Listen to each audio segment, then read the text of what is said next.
Hello and welcome to In the Light, Growing Your Soul with me, Anna Isabel. And I am very happy to welcome today's guest, who is Fotoula Adrimi. Hello, Fotoula. Hello, Anna. Hello, everybody. I'm so happy to be here. And thank you so much for inviting me to your wonderful podcast. Thank you. Well, it's a joy to have you. You have written an amazing book called Sacred Mysticism of Egypt. And it's irresistible to talk about this. And maybe to start with, could you tell us about your journey into discovering the sacred mysticism of Egypt? How did this all begin for you? It all began when I was a child and I had this love for ancient Egypt. I mean, before I could remember, I just loved Egypt. And it was hard to get books in Greece about esoteric Egypt. We could get books about historical Egypt, but not esoteric Egypt, which was what my soul was craving for. I had this deep desire to go to the ancient Egyptian temples, to go to the pyramids. So what happened was that I managed to go in, find esoteric Egypt through the books of Herodotus and Plato. That I could do because it was ancient Greece and those books were available in my hometown. And then when I grew older and in my early 30s, what happened then was that Isis, the goddess Isis, came to me and reminded me that this is my soul's heritage. Maybe I'm Greek in this lifetime, which is a joy too. But in ancient Egypt, I have my spiritual home. And then I went to Egypt. There were so many things that happened there. And eventually Isis asked me one question. She said, would you like or do you want to be my teacher? And I said yes. And I think sometimes I said yes very naively without knowing, just who would say no? Of course you would say yes. And I said yes. And then the next thing was that I have not had many days off since then, because he gave me such a wonderful material and reminded me of my lifetimes there, and there is so much information, and now this information is coming out of Egypt.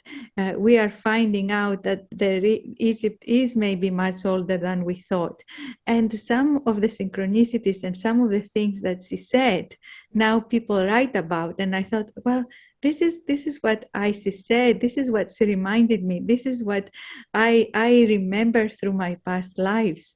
And I'm very, very excited about it. But the book, you said I wrote this book, is actually a work that came to me with my helping spirit, with Isis.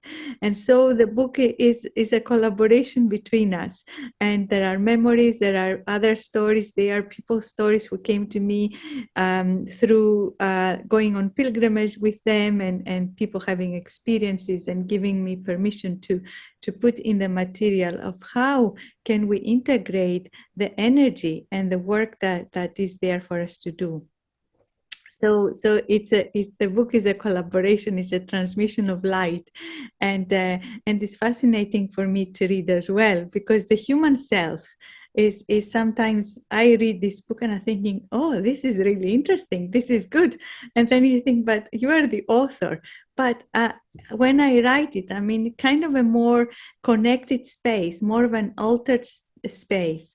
And then when you read it back, you get fascinated. You think, oh, wow, this is all very interesting. So when you say that Isis came to you, were you in a meditation? Was it a dream? Tell us more about how that actually happened.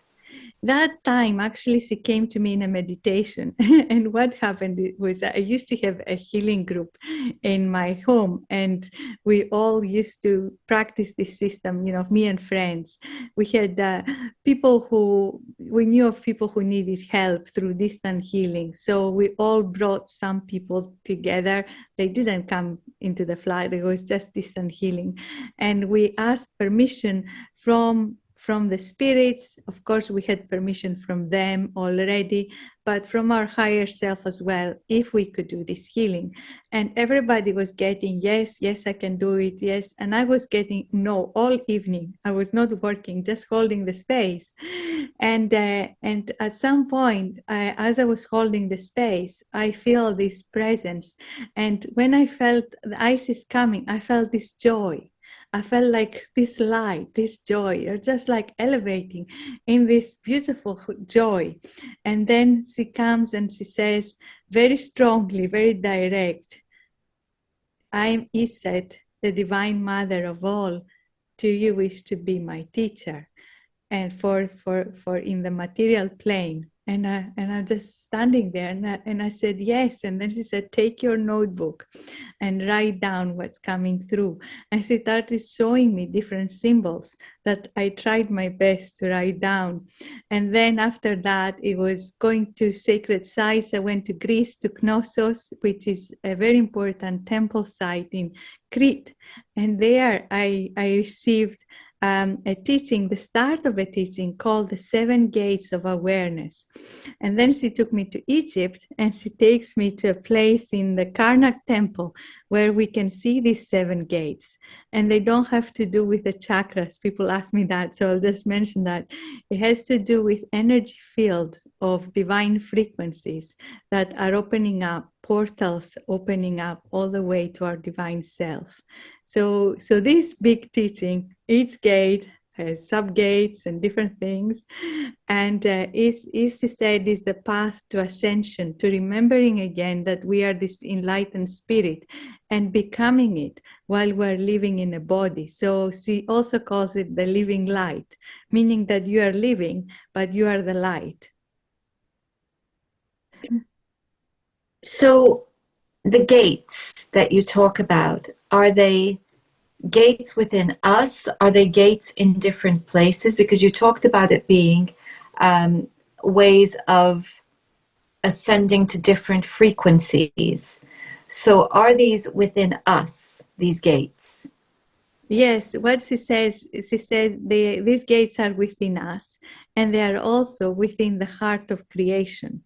So they exist in the you could say in the divine plane, but we are the divine as well. So they exist within us. So when we open the gates, we open into these frequencies, and the energy can be very healing, very powerful. And this gate has a different intention, a different step on our spiritual path. So when she came to you, did you know anything about Isis, the goddess, or did you discover after she came to you?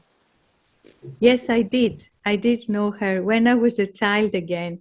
I knew her then, but then it was mostly the work that we did then was to really me remembering that Egypt is my spiritual home, and almost like going on a shamanic journey or visualizing myself walking there in the temples and just being accompanied by her and her love.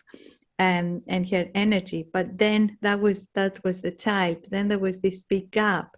When I started opening up spiritually, I came across her again in different different teachings. People were teaching sort of workshops and on Egyptian healing, but there was nothing really that I would dive in and out, but it was like the guides were telling me, no, you should stop going to that workshop. And I remember being devastated because I thought, but I love Egypt. But they said, no, it's not right for you. It's not, the energy is not pure. The energy is not what you're looking for. And then she came. So I then, did followed her voice, and this was direct revelation, as we say in shamanism. It was really coming from her, and it took me some time to find the confidence to do what she was asking. I was very good in taking the information and writing the material, but when she said to me, "Go and teach this now," I was just like, oh my goodness, I have no confidence. I just got this stuff. I have no idea what they are. And I had no idea what this path was. I really had no idea. And it was when I started practicing, I was amazed, absolutely amazed. It was so beautiful, so beautiful, so pure, so transformative. And I was just like, because I channeled it in some way, I didn't think it was, in the beginning thinking, is this any good? Well, what is this? It's just something that I got, but I'm just a wee person, a little person. But then when I started practicing it, and after years, I keep getting amazed and feeling, wow, this is just incredible. So what is in the book, this transmission of light? The book came at the right time. Now I have the confidence to speak about all that I have been practicing and sharing and saying, yes, this is really, really something really beautiful. It is beautiful. So, okay, so she is the embodiment, well, she is the manifestation of a particular energy, which the Egyptians would have called Isis, or the ancient Egyptians would have called Isis. Now, tell us about about ancient Egypt, because to us, it's another world, and it's so long ago, kind of lost in the mists of time. Who were the first Egyptians? Because we think about the pyramids, but those pyramids are not necessarily the original pyramids already. There were things there that were older and much older. So who were these people who came to settle in Egypt? Thank you very much for this question, Anna. I really appreciate this question because in the book, I have this chapter that I had to have there. Isis said it has to be there, which is about Atlantis. And I know some people thought, why is Atlantis in a book about Egypt? But we have to start from the beginning. So for me, the way that I channeled this, the way I remember it, and now people are saying that the Atlantean myth is written in the walls of Edfu Temple. I was watching this podcast the other day and I thought, it is true. Look, it is true. It is there, written down. So the Atlanteans have this amazing knowledge, this amazing technology. And if we go back in time, Atlantis was the utopia that Plato talks about. It was a place where there was so much harmony. It was a place that was a school for the soul. And it was, everything was done thinking about that everything is sacred. So the sacredness of life that was in the construction, the divine order that exists in the heavens should be down on earth. Everything was done so beautifully. And everything worked well as long as there was this enlightened government. So the teachers, the spiritual teachers, they were very much in charge of the Atlantean world. And at some point, they create this master plan that they say, okay, we want to go to different places on the earth and create pyramids, create sacred sites, create standing stones, create a way that the whole planet can be connected with this etheric energy that they are using, this very special energy of the universe that they can take from almost like thin air, we could say. They could manifest from thin air through these energy fields. They could create the whole of the earth, and they could then create a very conducive climate for life, a very all sorts of things, affect all sorts of things. And the main thing was the high consciousness, retain this high consciousness. But so they start in the beginning, it's all going well. They start, they build pyramids, they build sacred sites all over this area and beyond, and Egypt too. And Egypt is like an outpost. So they have these pyramids, they have also a big place called Ionu, the city of the central sun. The city of this, you could say Heliopolis in Greek, but the city of the sun. And there they refer to the sun of creation. It's not just the sun that we see here, but the sun of creation. But every sun is the sun of creation too. So they have this concept. Everything is so symbolic. And this place, Iunu, is where the Atlanteans come and live in Egypt. And they go to other places too. But what happens, of course, is that with the passage of time, the original intention of Atlantis being a school for the soul starts to dissipate, and the thirst for power and the thirst of dominance and the thirst of power emerges in the hearts of the human beings. So what happens then is the teachers, the enlightened teachers, start to leave Atlantis. And they say, we are now going to move out of this frequency. We're going to try and hold on to our vibration, because the people say, we don't want you. We don't want these teachers. We don't want to do all these spiritual practices. We want to self-govern, to govern ourselves. We don't want these priests to tell us what to do. It's too hard to wait for all these years to be able to finally get a bit of power. They are power hungry, and that becomes more and more the reality. And the teachers say, fine, if you want to do this, fine. You have free will.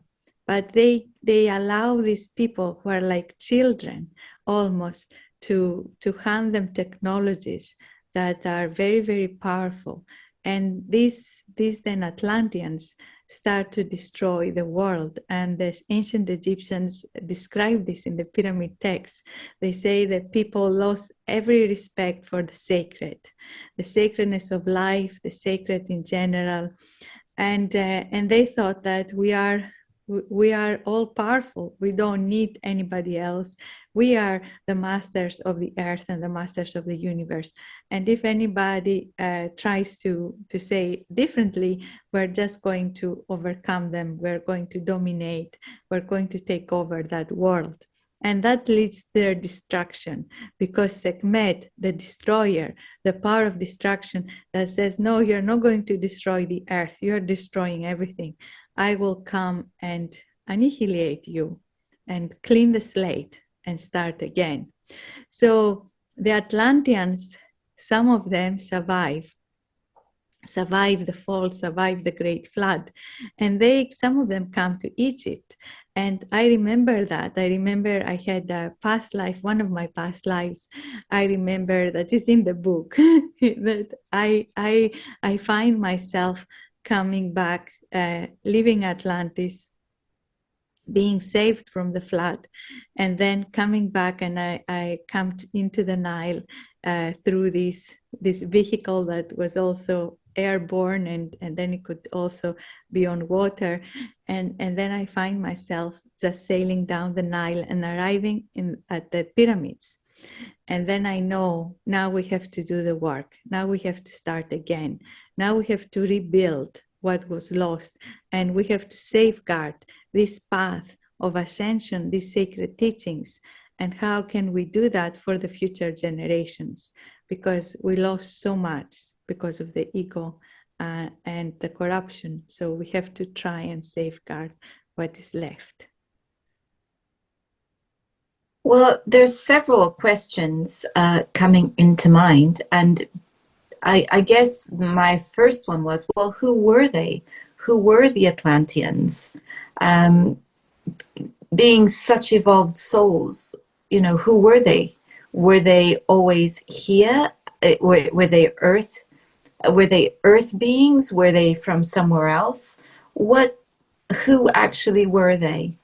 Okay, that's it. That is a really good question again, and I don't talk about this in the book, but again, this comes from different past life work, and I teach a past life regression therapy course, and sometimes what happens in the course, we have time to do a past life regression for the Earth to heal the Earth reality, and through that, there's been so much information. So what we saw was where first we saw the Lemurians, and the Lemurians were beings, people on Earth, and we saw that they had such an open heart, and they were like children, but that was a heart space. It was like, yes, so beautiful. Everything was love. They didn't have any technology, but they had the technology of the consciousness. So maybe they didn't need anything because the earth gave everything. So they spoke to the earth. The earth gave what they wanted. They could ask the earth to do something, the earth would. Everything was so connected. They were so interconnected with this reality. And what happens then is that there are not that many. There are also another group that I saw, and this group were like very tall people, very incredibly tall people. They were not Lemurians. They were also very interconnected with the earth. They were like really listening and really taking care of the planet, but living also in a very small group. And then what happens was that these beings, the souls we call the Atlanteans, what happens is they ask from another place in the universe, can we come and become part of this earth? Can we live on this earth? And they ask this to beings of light who are responsible for the earth reality. So they say, we wish to do that. Now, somehow, they were thinking about it. This was being thought about. The Lemurians said, there is place for everybody. This is a big place. There's not so many of us. So why not? You can come. And the question was, now the Atlanteans had amazing technology, but they didn't have as a high consciousness as the Lemurians. And the question was, if a very spiritually advanced nation or people come together with another type of nation or people who are not as spiritually advanced, what will happen then? Will the spiritually advanced be able to incorporate the others? And can they teach the others? And can the consciousness of the two groups go higher? Can they all evolve? Or will the group that is less evolved pull down the ones that are more evolved? What will happen then? That was a big question. And I felt it was almost like nobody really knew the answer to that. So what happens is that these people were called the Atlanteans. We incarnate through birth, the birth canal, these souls that are coming, and they are again different, slightly different to the others. Their consciousness is not as high, but they are very clever, very intelligent. They have incredible minds, but that is a gift and a curse. And if the mind is not coming together with an open heart and the rule of math, what they said, divine justice, an ethical mind, then it can create so much trouble. So this is Well, how I feel happened. well, it feels then like deja vu for what's happening in our world right now. This is a very perilous time because we have more power through technology than wisdom and sense at this point.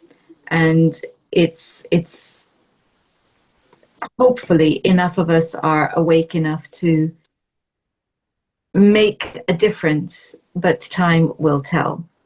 So this is so it's very interesting that you're talking about this. And so we then have, I guess what you're saying is a merging of people of different origins here on Earth, some with a higher and more evolved consciousness than others. And so we can see then that something went badly wrong with the Atlanteans, and that this is then why they are the stuff of legend instead of the stuff of reality. Okay, well, that's very interesting. So coming back, and reality, I mean history, as in, written history. So, okay, so somehow this is now linked with ancient Egypt, because what you're saying is that the earliest Egyptian civilizations were part of this Atlantean period. That's right. Okay. So Yeah. at some point, what happens is the Atlanteans, in the beginning, they're there kind of keeping themselves to themselves. So they are holding on to the teachings, into their technology, but kind of almost like keeping everything else, everybody else away. And they're not mingling with the other indigenous populations. But at some point, there's too few of them left. And so they realized that in order for us to survive and not to make again the mistake of Atlantis, which is everything separate, here are the teachers and there's the others. What we need to do is to come together as one nation. So this is where we have the unification of the two lands, Upper and Lower Egypt. Lower Egypt is actually the northern part of Egypt, where the pyramids were, where the Atlanteans were. And then you have the Lower Egypt, which was more of the indigenous people. So they say, okay, let's come together as one nation. And how can we do that? How can we safeguard these teachings and transmit them in a way that we don't create the same trouble? Because we still have this, everybody has this amazing mind, and this technology is very, very advanced. So what can we do? And they create this temple tradition, the initiation tradition, that is based on divine justice, mat, the way of living in that way, in a very ethical way. As you say, common sense and wisdom. Develop your wisdom before you are able to go further with any other scientific knowledge. And everybody has to go through this temple tradition. And that was the theory. In the beginning, it worked well, but then, of course, the corruption comes, and then Egypt falls first to the Greeks and then to the Romans and to other nations in between. So there is a huge history of 5,000 years of that pharaonic Egypt, but it starts before then. This is absolutely fascinating. And so I'm going to ask you, because we see that there is this effort to keep these teachings and these traditions alive, but we know that the Greeks, as they came into Egypt, particularly in the Hellenistic period with Alexander the Great, they are a very warlike culture, and the Romans also are following them, very warlike. What do you feel happened? Do you feel that there was an influence of these teachings upon ancient Greek and ancient Roman culture? And if so, how pure was it? Or do you feel that it was that what filtered through to them was a pale or a corrupted version? So of course the Ptolemies are there for a while. Is in the beginning, when Alexander the Great arrives in Egypt, they invite him to become an initiate. So they consider him the son of Ra. Of course, we're all children of Ra. It's not like you're like just you. Everybody is the child of the sun, because the sun is there for everybody. The divine is there for everybody. But he receives the initiation. He builds temples. He builds the cities. And then his successors start to really embrace the spirituality of ancient Egypt. And they now the Greeks are more open. So what happens in ancient Egypt, the temple is, everything is taught there in a safe space, in a sacred space. The Greeks start to write about it. They want to bring the debate. They want to come a little bit out of the ceremony. They are more in their mind, while the ancient Egyptians are more in their spirit. It's all about ceremony, ritual. This is very important for them. Feel the energy and embody them. Well, the Greeks love to talk about it. Still, we love to talk about things and theorize. But they bring that debate in a healthy way, I think, in Egypt. And Alexandria thrives and becomes a place where these cultures merge together. And then we have in Greece that there's a combination between ancient Egypt and ancient Greece. And the ancient Egyptian temples start to appear in Greece in some of the holiest places of Greece. So we have the Temple of Isis in the island of Delos, which is such a sacred island. Nobody is allowed to live there anymore. It's all a place of temples. You know, it's really, the energy is as good as it gets. It's a really sacred space because there's no human interference. You go there as a tourist and you have to leave. You can't stay there at night. And in that place, the birthplace of Apollo and Artemis, you have the Temple of Isis. In the place that is at the base of Olympus, Dion is a very sacred space. There you have the Temple of Isis. Where I was born in Thessaloniki, you had temples of Isis and the Egyptian mysteries, and they were practiced in that place. So they filter through, because the Greeks had their own mysteries, and some of the mysteries are very advanced for their age, for the time. They were really, really incredible. But of course, there was one thing to be an initiate of the mysteries. What did you practice in your everyday life? Did you actually practice those ways? And maybe the answer, given the warlike, as you said, expansive policies of Alexander the Great, I'm going to conquer the world, maybe that was not very aligned with the mysteries, even though his mother was a priestess of the mysteries of Samothraka. So that is definitely something to think about. There's one thing to be an initiate, but how much do you actually live as a mystic? And that is a question still for everyone, and for ancient Greeks too. And I think in the ancient Egyptians, did they transmit everything to the Greek rulers or the people there? Well, I think if we go back to the ancient Egyptian temple, it said the basis of initiation is that everybody can come and become an initiate, as long as you have one qualification, which is the wisdom of the divine heart.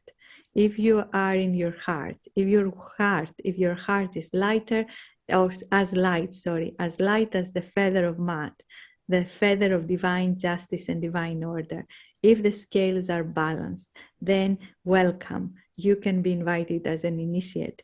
And that doesn't mean, you could be a man, a woman, whatever nation, Greek or not, or Roman, but you can come and into the priesthood, and you can become an initiate. But how many people actually fulfill that qualification, and also discipline and respect and reverence for the sacred? We don't know. I know even from the Middle Kingdom, the pharaohs were supposed to be initiates, but then there were not really many of them so interested in that. So they receive initiations to say, you are the son of Ra, you are the daughter of Hathor for the queens, and you are, you're this being. But the esoteric information is withdrawn, because they are not interested in that. They are interested in the governance, and it's more of a culture. and some of them are warlike as well, like Thutmose III. So at some point, of course, there is the corruption creeping in, and the temples are there. There are many of them. There's a lot of work being done, and at the same time, the governance is not always that enlightened governance that they had in mind in the beginning. And so we fell from Eden. We Yeah. did. We did. And actually, the priests at the time of corruption, I have to say, it was the priesthood that became really corrupt, because they were entrusted with safeguarding the burial places. And then what they did, they knew there was so much gold, so much stuff. They had a plan where every tomb was. We found in our days, we found Tutankhamun's tomb, and it's really a small place, a small tomb, and there's only like 2 rooms, etc., not much, and it was full of gold. I mean, everything we see, just like incredible.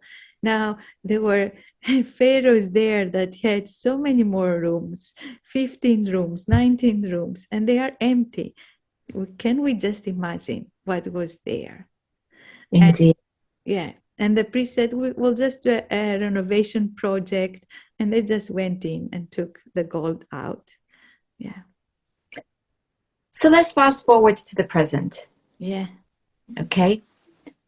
What would you like to leave with the audience as a piece of wisdom that is going to encourage them to develop that living light within them? So, yes, what I would like to say is that that path of ascension that we find in Atlantis, that we find in ancient Egypt, continues in our world. And the ancient Egyptians left us their wisdom written in stone. The places, the temples, the pyramids are still alive, and they're still speaking to us. The book is a transmission of light. If that is calling us back, calling us to find out more, then the ceremonies that are there still works, because Isis said to me, I will give you that wisdom for your times now. It's not about a historical excavation and finding out what they did then, but what do we do now? And now there are so many high vibrational energies of light transmitted to the earth from portals of light. There are beings of light, either in etheric form or even incarnating on the planet. Such wise children coming to the world. And then yet our world, our conditioned world, is trying to absorb them and say, forget your light. Come and, and play with PlayStation or distract from who you are. But these beings will remember, because they are so, so wise. And our job is to keep the world going with flooding ourselves with light, waking up, doing our spiritual practice, living a sacred life, detaching from the drama that is out there and finding our own truth, going deep within. And we can all do that. So I hope that as we walk our spiritual path, and that is a struggle, because our times are also described back in Egypt, and they say we are living the time of corruption, the time of Set. In that time, Horus, the awakened spirit, the spirit who will become awakened, is not awakened yet. We're not awakened yet. But that spirit is born in a body in this world. We are all that too. We are all Horus. So we have to kind of meet that side of us that is the corrupted mind, the conditioned mind, with so much compassion, with so much love, and say that there is another reality. And this other reality is our spiritual connection. We are the living sun. So embodying that, knowing that, is very hard to achieve, because there's a conditioning that says, of course you are not, you know. So we have to do the work to experience our light. So it's not about just saying to ourselves, I am enlightened, I'm awakened. is to have the experience of who we are, that awakened being. And that happens through our spiritual practice, because it's the experience, not the knowledge, it's the wisdom, is one step from the knowledge. So I would say that in our everyday life, living a sacred life comes with the small things. And the first thing for me is gratitude. And the second thing is connection with all life. And the third thing is my spiritual practice as much as possible, and following my path, finding what resonates with me. Now, that may not be the same path for you or for somebody else, and they all come together. It doesn't have to be just the one thing. It can be, many things, whatever really takes us deeper, as long as we go deeper. Sometimes we can do a lot of things, but stay in the surface, but really go deeper and deeper and deeper until we find that light that we are seeking. Not outside, it's all here. Beautiful. Thank you so much for your time today. Thank you so much, Anna. I'm so grateful for this beautiful opportunity and your questions and your wisdom. Thank you very much for all you do to bring that awakening and awareness in all of us in our everyday world, because it's just people like yourself just opening that window and saying, look, there is another thing here. And that helps so much. Thank you so Thank much. you. Now, a reminder to everyone that this wonderful book that we have been discussing is called Sacred Mysticism of Egypt, a link to which will be in the description box. And Fotoula, can you hold it up again? Yes, of course. There it is. So people can see how beautiful that is. Thank you again. Now, if people want to find you and your teachings, your work, how do they do that? So you can find me in the ICE School of Holistic Health.com. It's all one word. And you will find so much there. There is the webinars once a month, an introduction to the ancient Egyptian mysteries. There's the path of the initiate that we teach every year. That is many gates, as I said, 7 gates. But you can just start and see, okay, I can maybe just start with just the first one, and then see if that resonates or is part of what you already do. We have the newsletter, which you can subscribe, and the newsletter is free, and it's a channeling from Goddess Isis every month. And there's a lot of wisdom there. Very beautiful. Wonderful. Thank you. I'll be putting a link in the description box.